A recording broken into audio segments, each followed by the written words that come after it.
सबसे पहले भाई माइक इस्तेमाल करना सीखो। इसको यहां पकड़ो, फिर बोलो। सर थोड़ा घबरा रहे हैं सर। घबराना नहीं है तुझे, तू बब्बर शेर है, घबराना नहीं है।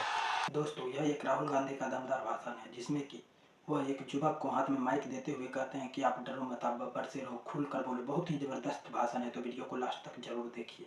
सर मेरा नाम अमित मौर्य है। ये जो कागज है अपना उठा के दिखाओ इन लोगों को। इसमें क्या लिखा है, अच्छी तरह पढ़ो इसको। इसमें क्या लिखा है आपने बताओ। ओबीसी एससी शिक्षकों को नियुक्ति दो। सर हम 2 साल से इको गार्डन में लगातार नहीं, तुम 2 साल से चक्कर काट रहे हो। ठीक है, खड़े हो। मौर्य जी, ये आपने पोस्टर पकड़ रखा है, ये कागज की कोई जरूरत नहीं, इसको हटाओ। ये आपने कोई जरूरत नहीं इसकी। देखिए, ये आपने पोस्टर पकड़ा हुआ है, इस पे ये शब्द ओबीसी और एससी लिखा है। इसका क्या मतलब है? ओबीसी शब्द का मतलब बताओ मुझे। सर जो पिछड़े वर्ग से आते हैं उन्हीं को ओबीसी कहते हैं। हम लोग ओबीसी एससी जो है पिछड़े समाज से हैं। हम लोगों का जो है सबसे पहले भाई माइक इस्तेमाल करना सीखो। इसको यहां पकड़ो, फिर बोलो। सर थोड़ा घबरा रहे हैं सर। घबराना नहीं है तुझे, तू बब्बर शेर है, घबराना नहीं है। घबराना नहीं है तुझे। अब मुझे बताओ ओबीसी क्या है?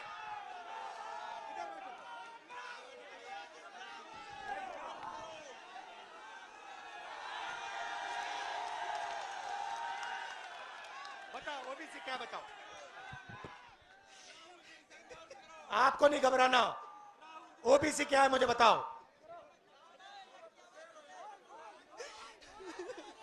हम थक चुके हैं बहुत। बोलो। ओबीसी क्या है मुझे बताओ। रिलैक्स करो, शांत हो जाओ। ओबीसी का मतलब other backward caste. Other backward caste. भाई ओबीसी की आबादी हिंदुस्तान में कितनी है ये बताओ। सबको मिला के ओबीसी एससी मिला के लगभग 85% है। सबको मिला के इसकी आबादी, इस बब्बर शेर की आबादी 50% है। बात समझ आई?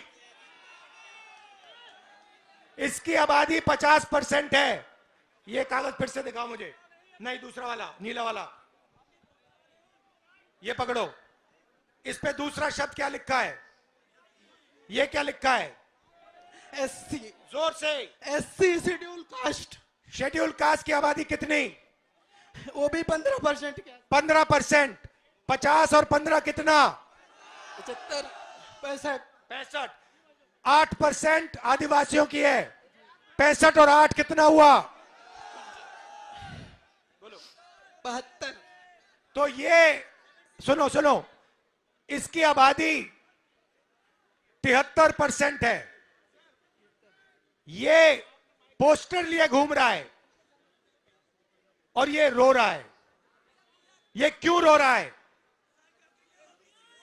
ये क्यों रो रहा है? ये इसलिए रो रहा है क्योंकि ये पिछड़ी जात का है। ये इसलिए रो रहा है क्योंकि इस देश में इसके लिए कोई भविष्य नहीं है। सही बात बोली मैंने? इसका कोई भविष्य नहीं है और हमारा काम 73% का काम इसके लिए भविष्य बनाने का है। इस देश में दलित, पिछड़े, आदिवासी 24 घंटा दबाए जाते हैं, उन पे थूका जाता है, उनको धमकाया जाता है, उनके रास्ते बंद किए जाते हैं। यह सच्चाई है देश की। मैं आपसे पूछता हूं, 200 सबसे, आपसे पूछूंगा मौर्य जी, 200 सबसे बड़ी कंपनियां हिंदुस्तान में, अदानी वाली, अंबानी वाली, टाटा वाली, बिरला वाली, सुने होंगे नाम आपने। आगे पीछे देखो, नाम दिख जाएंगे। मुझे बताओ मौर्य जी, इन 200 कंपनियों के मालिकों की लिस्ट में मौर्य जात के कितने लोग हैं बताओ। कोई नहीं है सर। भाई और बहनों, मौर्य जात का कोई नहीं है। चलो बताओ भैया, यादव कितने? कोई नहीं है। बताओ पासी कितने? कोई नहीं है सर। जाटव कितने? कोई नहीं है। आदिवासी कितने? कोई नहीं है सर। कुर्मी कितने? कोई नहीं है सर। लोधी कितने? कोई नहीं है। भाई और बहनों, 50% आपकी आबादी है। 200 सबसे बड़ी कंपनियों के मालिक में ना एक ओबीसी, ना दलित, ना एक आदिवासी।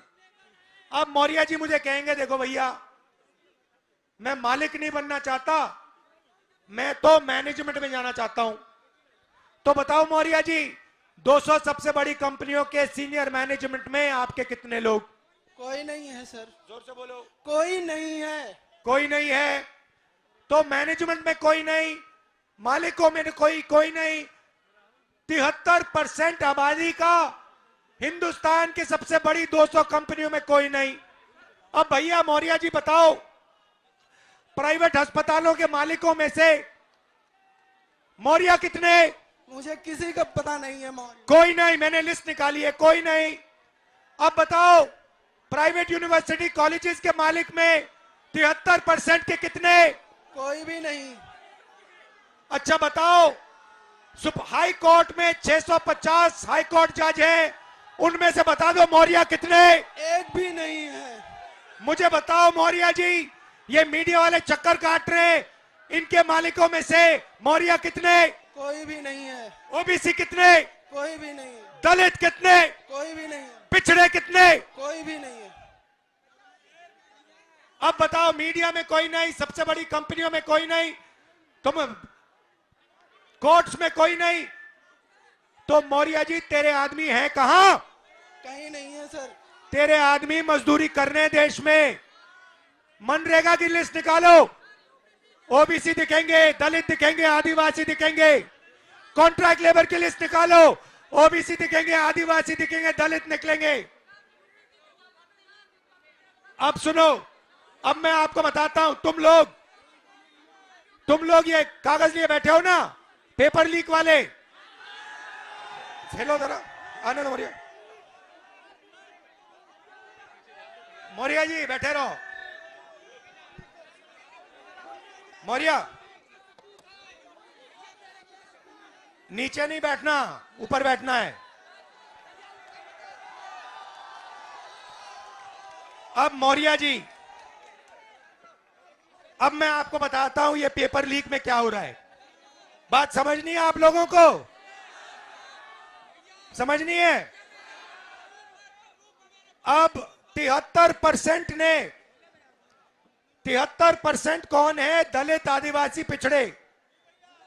उसमें 15% आप माइनॉरिटी जोड़ दो, ठीक है?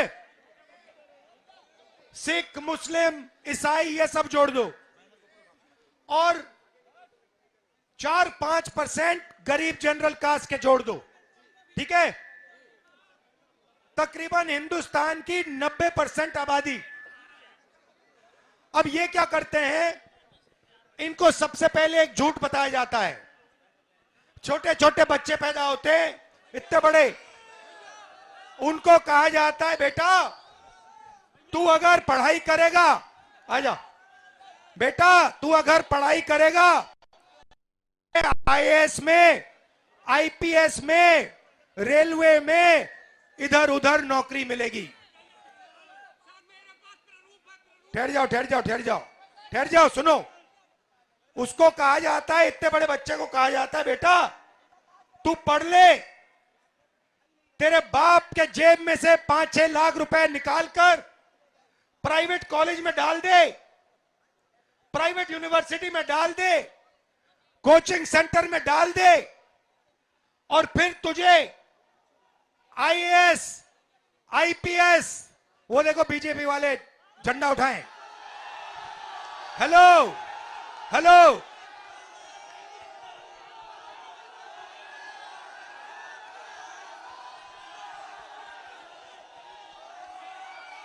पांच लोग खड़े वहां पे झंडा लिए।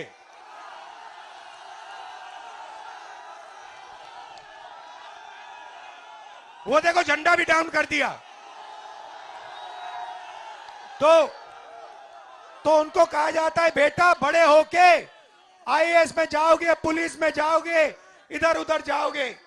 आप 5 लाख 10 लाख रुपए डालते हो और फिर क्या होता है, आपका पेपर लीक हो जाता है और वही 2-3-5% लोगों को % मार्क्स मिल जाते हैं बिना कोई काम किए।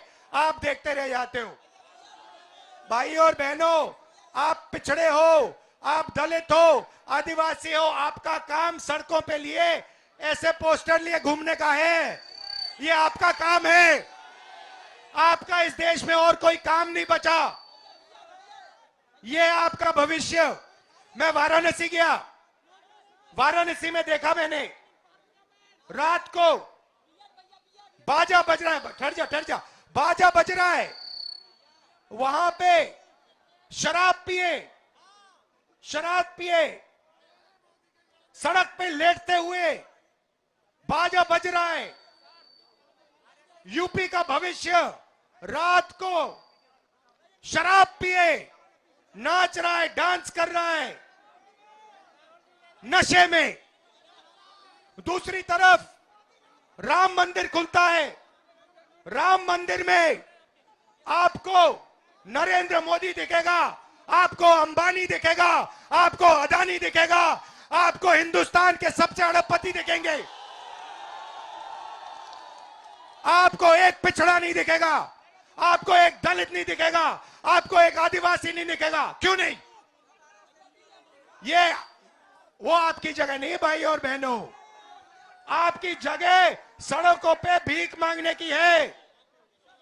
आपका काम हिंदुस्तान में सड़क पे जाकर ऐसे पोस्टर दिखाने का है और उनका काम, उनका कुछ नहीं होगा भैया,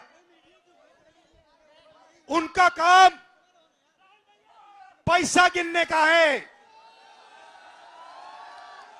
आपके बच्चे जीएसटी देते हैं, आप जीएसटी देते हो, मीडिया के आप, नाम क्या आपका?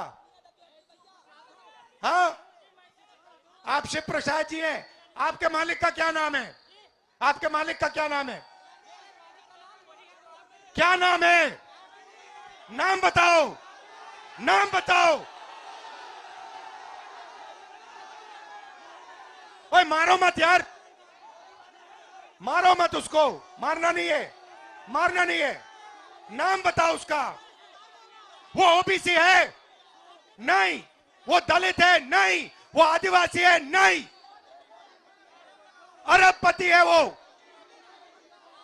आपने कभी भैया उसको मारो मत बेचारे को। भैया आप आ जाओ यहां, आ जाओ, आ जाओ, डरना नहीं है, इसको बुलाओ, आ जाओ, आ जाओ, आ जाओ, मारना नहीं है इसको। आओ इधर, इधर आओ भाई, इधर लाओ इसको, आ जाओ। आप रिलैक्स करो, रिलैक्स करो, यहां आ जाओ बस शांति से। भैया शांति से यहां आ जाओ, बस बैठ जाओ, कोई प्रॉब्लम नहीं है। इनके जो मालिक हैं, अरबपति हैं, ये किसानों की कभी बात, बैठो बैठो, ये किसानों की कभी बात नहीं करेंगे, ये दलितों की, पिछड़ों की कभी बात नहीं करेंगे, ये अपने अखबार में ऐसा कभी नहीं दिखाएंगे। ये हिंदुस्तान का भविष्य है, ये है, इसको देखो अच्छी तरह। पेपर लीक, बेरोजगारी, महंगाई, ये आपका भविष्य है। और दूसरी तरफ 24 घंटा आपका ध्यान इधर उधर करते रहते हैं, इधर देखो, उधर देखो। भाई और बहनों, आपकी 73% आबादी है। क्रांतिकारी कदम लेना है आपको। मैं बता देता हूं क्या है। जाति जनगणना, सबसे पहले आपको पता लगाना है आपकी आबादी कितनी। उसके बाद इस देश का जो धन है किसके हाथों में, वो आपको पता लगाना है। आपको सुबह उठना है, कहना है भारत माता का कितना धन मेरे जेब में आया। अदानी उठता है सुबह और कहता है आज मैंने सोचना है, मैंने देखना है सोने की चिड़िया का कितना पैसा मेरे जेब में आया। यही सवाल आप सबको अपने आप से हर रोज पूछना पड़ेगा। जब तक आप ये सवाल नहीं पूछोगे तब तक आप लोग प्रगति नहीं कर सकते हो। आपका 24 घंटा बेवकूफ बनाया जाता है। 24 घंटा। ये मौर्य जी खड़े हैं। मौर्य जी, आपको डरना नहीं है। आपको जाति जनगणना के लिए लड़ना है। जाति जनगणना से आपकी आबादी के बारे में पता लगेगा। जाति जनगणना से आपको पता लगेगा कि देश के बड़ी कंपनियों में आपके लोग कितने हैं, मीडिया में कितने लोग हैं, ये सब पता लगेगा। उसके बाद क्रांतिकारी काम शुरू होगा। फिर इस पोस्टर की जरूरत नहीं होगी। समझे बात? घबरा गए हैं? डरना नहीं है। ठीक हो? क्या हो गया? हाँ, घबराहट नहीं है। डरो नहीं, कुछ नहीं होगा। तो ये मैं आपको मैसेज देना चाहता था। आप राम मंदिर की बात होती है, 24 घंटा राम मंदिर की बात होती है। वहां पे आपने किसान को देखा, आदिवासी राष्ट्रपति को देखा, दलित को देखा, अंबानी को देखा, अदानी को देखा, अमिताभ बच्चन को देखा, शाहरुख खान को देखा। ये हैं 2-3% जो देश को चलाते हैं। आप लोगों को जो आपका हक है वो लेना है। 73% को खड़े होके अपना हक लेना है, और हक लेने का पहला कदम जाति जनगणना है। भूलो मत। आप सबका दिल से धन्यवाद। न्याय यात्रा में हमने शब्द न्याय इसलिए जोड़ा है, आपके खिलाफ अन्याय, नहीं जाना कहीं, आपके खिलाफ अन्याय हो रहा है। आपको हर रोज आपकी बेइज्जती की जा रही है। यह आपके बच्चों का भविष्य नहीं हो सकता। यह मैं मानने को तैयार नहीं हूं। धन्यवाद। जय हिंद। ऐसे ही और वीडियो देखने के लिए हमारे चैनल NK54 रिएक्शन को सब्सक्राइब जरूर करें।